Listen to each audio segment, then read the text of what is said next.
Good morning, you guys. All you brave souls who got up at 9 o'clock, I have to say.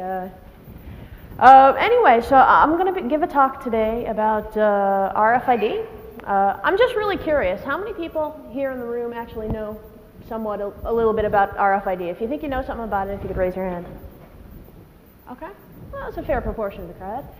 So basically what I'm going to talk about today is I'm going to talk about a little bit of work that I did at my university. It's on the security and privacy of this technology, radio frequency identification.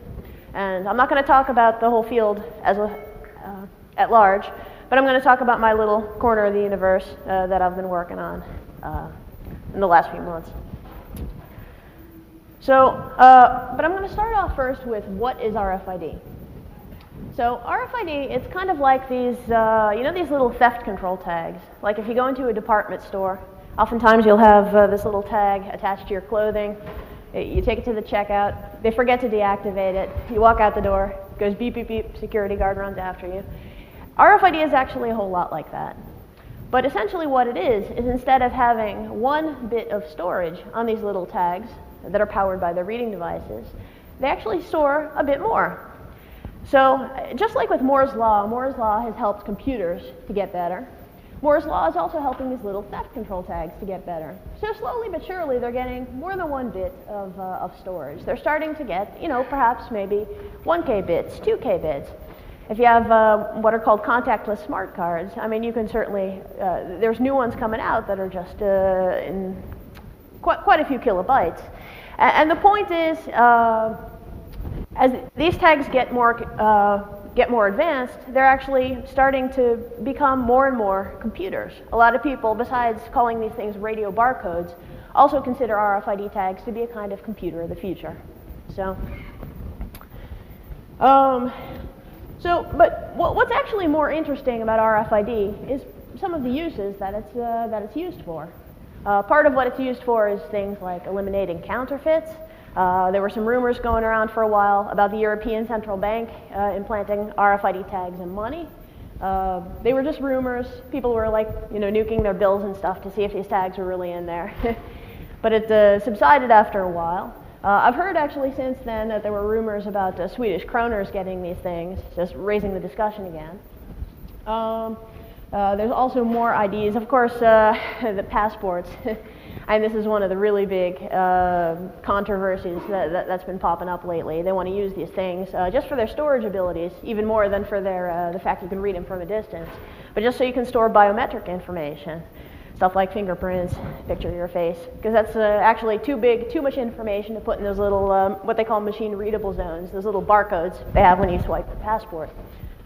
So they're also using them for things like drugs. I mean, you wouldn't want people, copying your Prozac or your Viagra. So, I mean, their idea is you have these containers, maybe like 10,000 of these pills. You put a tag on it, and basically, as it goes through the supply chain, they want to assure that probably these very expensive bunches of drugs that you're actually getting what you're paying for. Supply chain management is another really big one. A lot of the really big players are using it. Walmart did a mandate probably about like 2 years ago, I think, at this point. And that was really one of the big motivators, one of the things that really spurred RFID into being used. As soon as Walmart said, we're going to start using these things, because RFID tags on our pallets and our containers, because we think we can optimize our supply chain, increase our return on investment. All the suppliers, like the top 200 and then the top 300, all of a sudden we're confronted to use this new technology or lose one of their biggest clients. So, and of course all their competitors noticed and took suit, and I don't know, I'm not much of a gambler, but I wouldn't gamble here, but I would think if you play the stock market that a lot of the stocks for these RFID companies are probably going to be doing well over the next few years. Automatic payment is another one. For example, going back to some of these supermarkets, there's the Metro Group in Germany has something called the Future Store in Rheinberg, Germany. And their vision is just that you have this, just this shopping cart, and you basically just, walk through the store, grab all your groceries, toss it in there. You can basically walk out a portal, In fact, I think IBM made a video about this one time. Or you can just grab all the stuff in your jacket, walk out. Security guard is like, gives you a bill. Thank you, Ms. Rieback. And that's really their vision about the future of computing. That's their vision about what can we do with this technology. How can we make the lives of people easier? They have really good intentions. This is all about how can we make lives simpler. There's also other automatic payment options. There's things like PayPass and Exxon Mobil Speed Pass. Basically, you can get these little transponders on your keychain. I mean, if you want to buy something from a vending machine, who needs change anymore? Change is passé. You just take your little keychain, wave it. It's all taken care of. Same thing with when you're paying tolls. Who wants to wait in lines anymore? You just drive right through. It sends the bill to the right place, and that's all you need. Also, Philips, like in the Netherlands, where I'm living these days, they also are trying to get in on the act. In fact, they're one of the largest manufacturers right now of RFID tags, but they're also working on something called near-field communications. And it's the exact same idea. It's like if you have a cell phone, it uses something that's a whole lot like RFID protocols, and you use it again for contactless payment. So that way you don't even need to carry an extra keychain, a little keychain to pay for your things, but all you have to do is take your cell phone, which is something that you're going to have with you anyway, and you can use that for your payment. So this is all part of their really grand vision about what this technology is good for. Object tracking. You can use this for tracking things like library books. Believe it or not, in the Vatican Library in Rome, I think usually they're not all that savvy to change a new technology, but they're actually one of the first adopters of these RFID tags for automating their libraries. Things like tagging animals, like livestock, things like dogs and cats. I mean, people are starting to put chips into them. Things like luggage. I mean, we all flew into Las Vegas McCarran Airport, probably. I mean, they're one of the places, one of the first airports that's doing trials with this RFID technology for the baggage to make sure it doesn't get lost.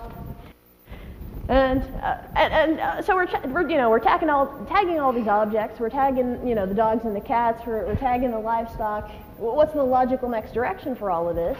Of course, you're going to start tagging people. So there's this company called Applied Digital, and they make these things called Verichips. And essentially what they are, they're tags. They're about the size of a grain of rice. They just have a little antenna, a little core, and you just implant them. And there's actually a place called the Baja Beach Club. It's actually about a 20-minute drive from my apartment. This place is located in Rotterdam. There's actually another one also in Barcelona. And they actually use these RFID tags as part of their sort of like their VIP network. So what they do is you basically go into their bar and you sign up. It's really painless. You just go sign a few forms, liability, SOL, stuff like that. Then you just get this little injection. Shouldn't bother you too much. You just get your doctor to do it. You're cool. You're not too worried about it. And afterwards, you're just, you're feeling just really good. You've got this, you've got this chip. I mean, now you're just ready to get totally wasted and know that you can still actually pay for what you're drinking. So this is all just, this is good stuff. And then once you actually have this tag injected, as you can actually see in this picture over here, is you become a number. You become basically a part of their system. So, I mean, here you can see that they're scanning the woman. You can see on this handheld reader that they're using that there's a series of numbers coming up. And then if you look at the next one, basically they have this screen, and you can see now exactly the same number at the upper right-hand corner of their screen. And essentially they use that basically as the account number, the debit account number for paying for your drinks. So, sounds like a really good system. But, but what about security with all of this? So, well, one time a reporter decided to go to the horse's mouth and ask about all of this. And the answer was, the CEO said, Applied Digital's implantable chips do not employ cryptography as of yet, but the system is nevertheless safe because its chips can only be read by the company's proprietary scanners. So yeah, so I'm feeling safe. So but there's a number of security problems with these RFID tags. Most of them have been come up by just people around in the community. Some of them are really well known. Things like unauthorized tag reading. Now, if you have one of these VeriChips, I mean, all you have to do really is just have the right reading device, and anybody can get the information. It doesn't really do any access control. It doesn't really do anything special to verify, who is actually asking for the data. Another thing is eavesdropping. You can eavesdrop on the communications of between the reader and the tag, and in such a way you can actually information about, like for example, what tag is it? And in such a way, even without maybe even being in close enough proximity to the tag to be able to read the information directly, you can still get enough information to do tracking of people and things like that. Well, tracking, that was another one. Sometimes you want it, sometimes you don't. When you don't, this is a problem. Tag cloning. We were talking before about the VeriChips. I mean, there was a paper that just came out a couple of months ago by a guy named Jonathan Westhughes, I believe the CTO of Harvard Medical, who has one of these chips implanted in his arm, and a few other guys. And basically, they had reverse engineered how the thing worked and cloned it. So, I mean, so much for the statement about how they could only be read by the company's proprietary readers. And finally, denial of service. I mean, if you're just using these chips in your arms for things like paying for your drinks, then it probably doesn't matter if occasionally it happens. But what happens if they start getting the idea of putting your health information, your medical information on these tags? So let's say, I'm outside, I'm crossing the street. Let's say I, slip and I fall. I'm in a coma, and the ambulance comes and picks me up. Now let's say that I'm allergic to penicillin.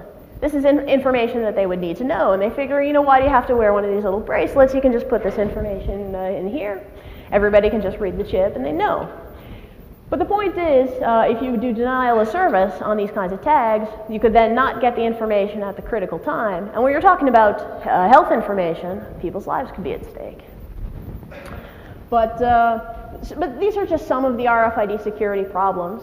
But actually what I'm going to talk about, I guess at some point I decided that RFID didn't have enough problems already, so I was going to go and try and investigate a new class of problems.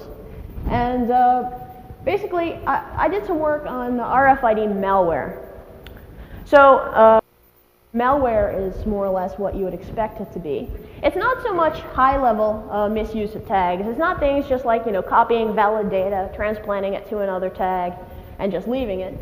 It's more that you actually take data that is in some way invalid. You take data that's in some way corrupted or unexpected, or it contains some kind of information that when it parsed, it causes things in the back end to break.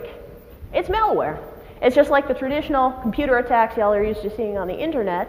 And basically the only thing I really did with this work was show that you can take traditional malware, condense it down to about the size of an RFID tag, and use it as one more vector that hackers can use for attacking systems. So there's three main kinds of RFID malware that I was investigating. There's RFID exploits. That's just a simple kind of like one-shot deal. You just do the attack once, and it does its damage. There's RFID worms, and there's also RFID viruses. And I'm going to spend some time actually explaining what the difference is between these three categories.